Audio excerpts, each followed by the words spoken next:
I want to explain a couple of really scandalous things that we've learned. What about this shocking discovery made inside the FBI? Since Kash Patel. This was incredible. Sources telling Fox News Digital that Director Kash Patel found a tranche of documents related to the Trump-Russia probe inside multiple burn bags. These burn bags are used to destroy highly classified information.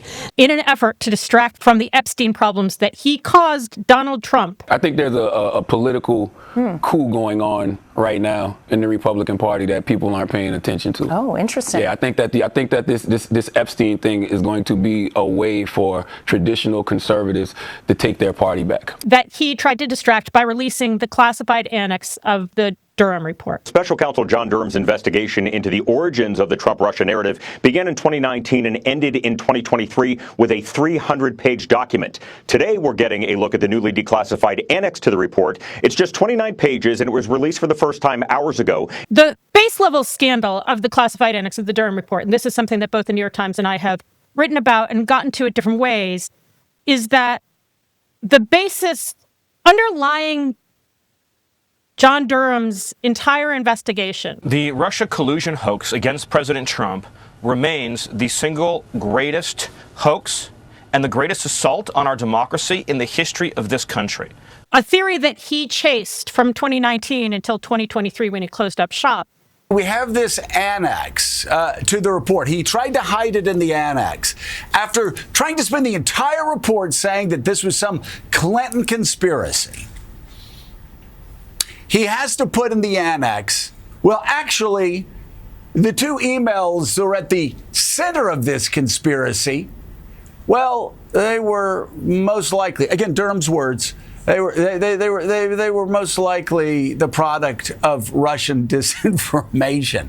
Was based on emails fabricated by Russian foreign intelligence. This is outside the scope of the report, but if you want to go there. And worse, it included the knowledge that while they were fabricating these emails, the SVR was talking about basically framing Hillary Clinton. And what that intelligence shows, Maria, is that part of this was a Hillary Clinton plan. First, some background. Remember in 2016, we learned that the Russians hacked the DNC and then those files were sent to WikiLeaks. And that was the end of the election and the beginning of Donald Trump. That was done, publicly attributed to Russian military intelligence called GRU, or referred to as APT-28. Less known is that Russia's foreign intelligence service, called SVR, or referred to as APT-29, had been hacking Hillary for far longer. They had hacked the White House, they had hacked the State Department, they had hacked a bunch of think tanks. Starting in 2014, they were much better hackers. And so they were in the DNC server before GRU was. Somebody who was involved in protecting Democrats told me that there was kind of this interaction between the two of them within the servers. So SVR was there first, GRU there second. And these SVR documents have become a big thing of late on the far right. So they came up with this idea of linking and vilifying Trump and Putin together. They talked about it being a long-term project to demonize them both. And that's what they did. Because right-wingers believe they're true. Republicans, starting around 2018, started just embracing these Russian spy reports. This is what Tulsi Gabbard did the other day in the White House. They knew it would promote this contrived narrative that Russia interfered in the 2016 election. From the very beginning, the FBI was like, there are problems with these documents. We know that these documents are objectively, at least parts of these documents are objectively false. So by early 2016, the FBI was like, we can't take these documents as transparent truth. Right-wingers are now treating these documents as transparent truth. If the email is real, then it is a smoking gun. If the email is real, then it shows associates of Hillary Clinton literally saying that Hillary approved of a plan to rev up all of the Russiagate nonsense in order to distract from her emails. And that would be just the ultimate smoking gun in all this. And what Durham ultimately found is no. Or theoretically, it could be fake. Whether it was because Russian spies were trying to save their job, because they were not in the business of foreign intelligence, but were instead in the business of propaganda, or because they knew they were being spied on and were trying to yank the chain of the West. Some explanation for that led them to do really crappy documents. Let me take a step back and explain what documents we're talking about. In his report, Durham falsely claimed that he was investigating a draft intelligence report written by SVR. We asked the Inspector General to take a look at the intelligence that's included in the classified appendix that you looked at. He is hiding the date of it. It is likely July 27th, 2016, but he's hiding that date. We'll get back to why July 27th, 2016 is so interesting. Russia, if you're listening, I hope you're able to find the 30,000 emails that are missing. I will remind you at the very basic level, that's the day when Donald Trump asked Russia, if you're listening, to hack Hillary Clinton some more. I hope you're able to find the 30,000 emails that are missing. And they immediately complied. I personally will not be talking about any revelations that come about solely as a result of WikiLeaks. Our intelligence officials, who are not partisan people, have told us this is the work of a foreign intelligence agency.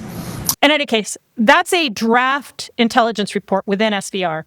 And it alleges that Hillary Clinton had just approved a plan on July 26th to basically smear Donald Trump because he was so friendly with Russia. Do we really want to be a country where foreign leaders or foreign intelligence agencies can blackmail our elected officials and say to them that unless you do what we want you to do, we're going to release emails from your campaign manager, your wife, your daughter, your son, and we're going to embarrass you. So unless you want to be embarrassed, you better do what we want you to do. Is that what we want? Because I'll tell you, that's what Vladimir Putin does. That report, even as written, never claimed that Hillary Clinton would have to fabricate anything about Donald Trump. It just said, we're going to talk about the fact that Donald Trump is attacking NATO. So basic stuff she had been doing openly for months, stuff that was well established. I mean, you didn't have to make shit up to talk about Trump's cozy ties with Russia. He had ties to these oligarchs. He had served as a money laundering vehicle for him. You didn't have to make that up. Durham, however, at least in his public report, fabricated the claim that Hillary intended to fabricate things against Donald Trump. So in other words, he did the Russian spies one better. That's that report. There's an intelligence report, probably dated July 27th, 2016, which Kash, Patel, and Chuck Grassley, they're hiding the date. That's one thing. Behind that, there are 3 emails from a guy named Leonard Bernardo. Leonard Bernardo at the time was in charge of Eurasia for Open Society Foundation, right? Like, immediately these buzzes start going off. Like, this is the Open Society Foundation, which Vladimir Putin for a decade has targeted. And so one of the people this conspiracy theory circles around is this guy, Leonard Bernardo.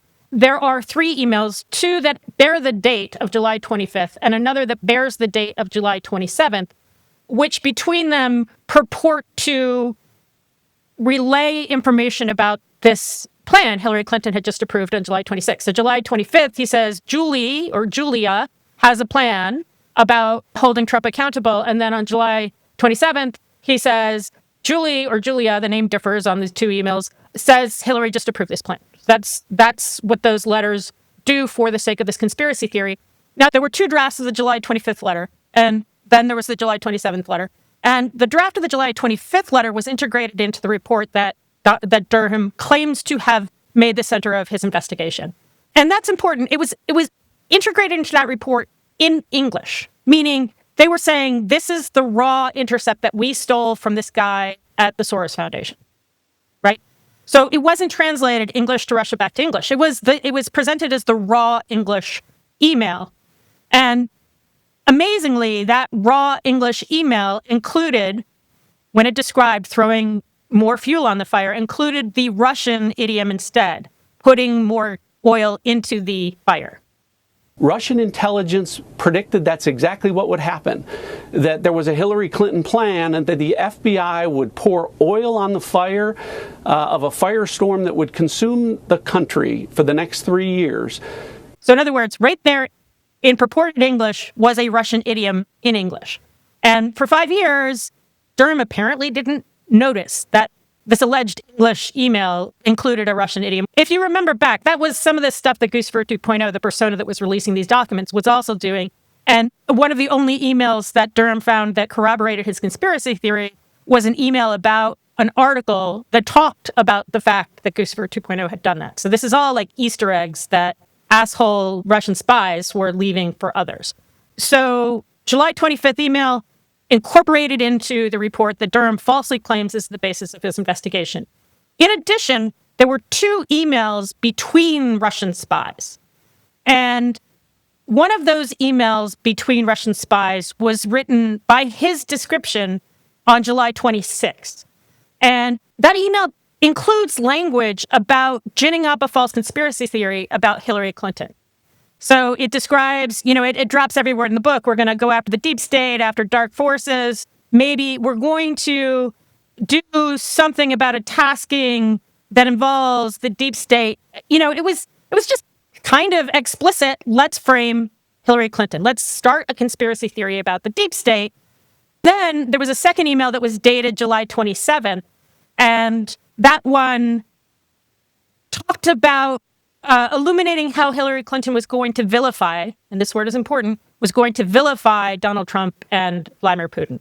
And that July 27th email talking about framing Hillary Clinton had as an attachment the July 27th email from Bernardo, from the Open Society Foundation guy, okay?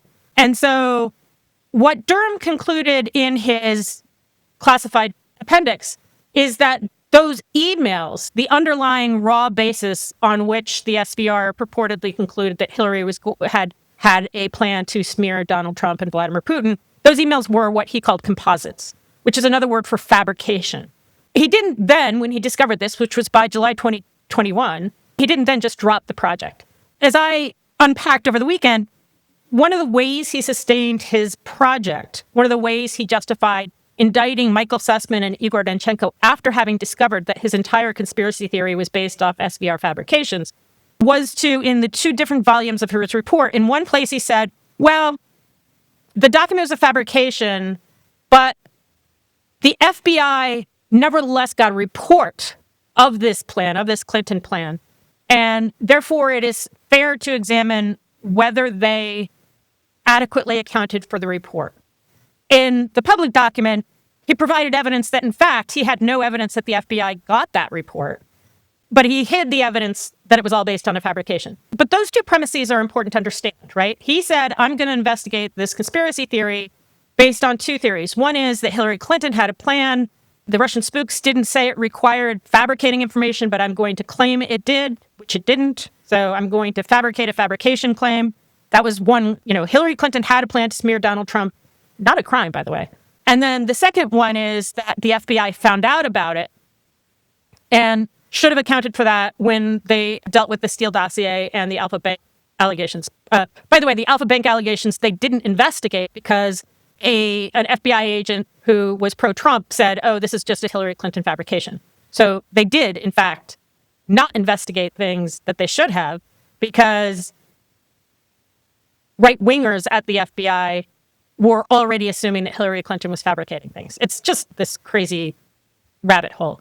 But the important thing now is, in framing those two prongs, Hillary Clinton had a plan to fabricate stuff against Donald Trump, which goes, again, further than the Russian spies did in their fabrication, and two, that the FBI had notice of that, and therefore they should have accounted for that when reviewing the Steele dossier and the Alpha Bank allegations.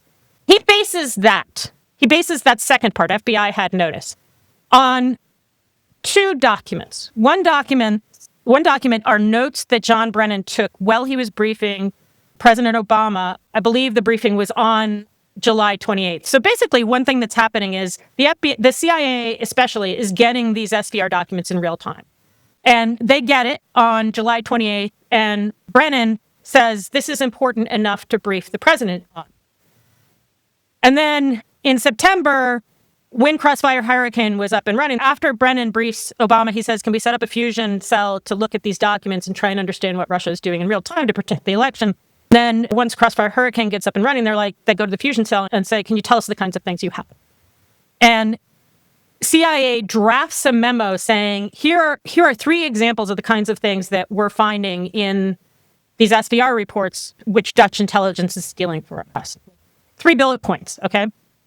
Now, and Durham looks to these documents, which John Ratcliffe declassified just before the 2020 election. And this is important. And he says, this is proof that it was important because John Brennan briefed the president, and this is proof that the FBI learned about it. As I just explained, his public report conceded that no one at the FBI remembers getting the report, and he used a CIA version of the memo, meaning he couldn't even find it in Sentinel. He couldn't find it where you would look if the FBI had actually received it. So it's virtually certain the FBI never received this document, and he learned that also by July 2021. But nevertheless, he still continued to chase his conspiracy theory based on the theory that a CIA memo that he couldn't prove FBI had should have made them deal with the Steele dossier and the Alpha Bank allegations. Now, when you look at these documents and those 5 underlying SVR documents that were just declassified in the classified appendix, when you compare them, it was always clear there was a problem in Durham's conspiracy theory. As one example, he's like, here's proof that Brennan briefed the president on what I call the Clinton plan, but which is actually a larger body of SVR intelligence, right? He uses page 6 of Brennan's notes to do that. In other words, he's saying probably about 45 minutes into this briefing, John Brennan told President Obama about this. But, the frothers never get around to the fact that this is page 6. Probably the important stuff is on page 1, 2, and 3. In the passage of Brennan's notes, it's introduced by Brennan saying, I'm going to tell you about Russian activities, not Hillary Clinton's activities. There's a redacted passage that describes the SVR intelligence, and then there's another redacted bullet. Okay? And they haven't unredacted that bullet now to show us what it really is. It's probably important to know about. We also don't know what comes after. For all we know, there are 12 more bullets. And John Ratcliffe chose not to declassify those in 2020 either. But super importantly, in the unclassified briefing notes that Brennan gave Trump, he doesn't use the words that appear in the report that John Brennan claims to be working off of, which is demonized. He uses the word vilify. And that word vilify, if we look at the documents that were declassified last week, only appears in the July 27th email between Russian spooks saying, let's gin up a conspiracy theory. In other words, Brennan wasn't even briefing on the report. He was briefing on the emails about ginning up a conspiracy theory against Hillary Clinton. And then if you go to the CIA memo that got sent to the FBI, the one that there's no evidence they ever received, again, this has always been problematic because there are 3 bullets in this memo, 2 of which are completely classified, but right smack dab in the middle of the bullet that is declassified, there's 2 lines about Guccifer 2.0 that are redacted. And, from the very beginning, I was like, this is about Guccifer 2.0. By this point in July 2016, Roger Stone had claimed to have ties with Guccifer 2.0 going back to April, right? So if you've got a problem with Guccifer 2.0, you've got a problem with Roger Stone, not Hillary Clinton, right? Who would engage in espionage on Twitter? Who would be that stupid? Not me. Wingers don't want to talk about that. But now looking back with the SVR documents that were declassified last week, first of all, the memo describes an exchange. It doesn't describe a draft report, which again is what Brennan falsely claims to be working off. It just describes an exchange, which means it's one or the other of those 2 emails between Russian spies saying, let's frame Hillary Clinton. But it also has, as I said, that 2-line reference to Guccifer 2.0.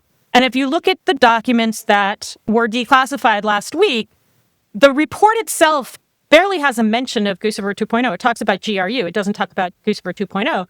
But that same email that talks about framing Hillary Clinton starts, and it's a response to something. Great. A whole bunch of material appeared in the press today regarding this subject. It appears the noose around Guccifer's Russian background is tightening.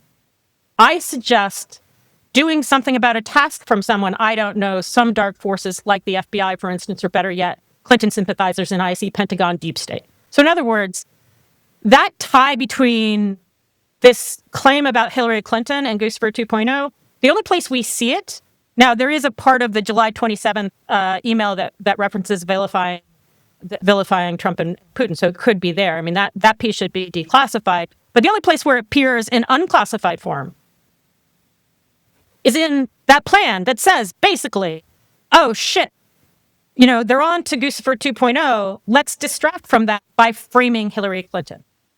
Let me repeat that. John Durham, for years, has claimed he's been working off the underlying report that said, on July 26th, Hillary Clinton approved, blah, blah, blah. But the 2 documents that he uses to rationalize doing this investigation in the first place, the John Brennan notes, which quote vilifying, and the CIA memo, which describes an exchange and ties Guccifer to Hillary Clinton, those are the underlying emails between Russian spies talking about framing Hillary Clinton. They're not the report itself, the draft report itself. They're the underlying emails that almost certainly precede that report that Durham claims to be reporting off of. So let's take a step back again. It's July 27th. Russia, if you're listening. And we know that in the immediate after effect of July 27th, there were a bunch of things that Russians did to try and ratchet up the polarization between Republicans and Democrats over all of this, right? So we can see, or we can at least intimate that starting immediately and continuing until this day, Russians have been trying to polarize Americans based off this conspiracy theory that Hillary Clinton was trying to frame Donald Trump.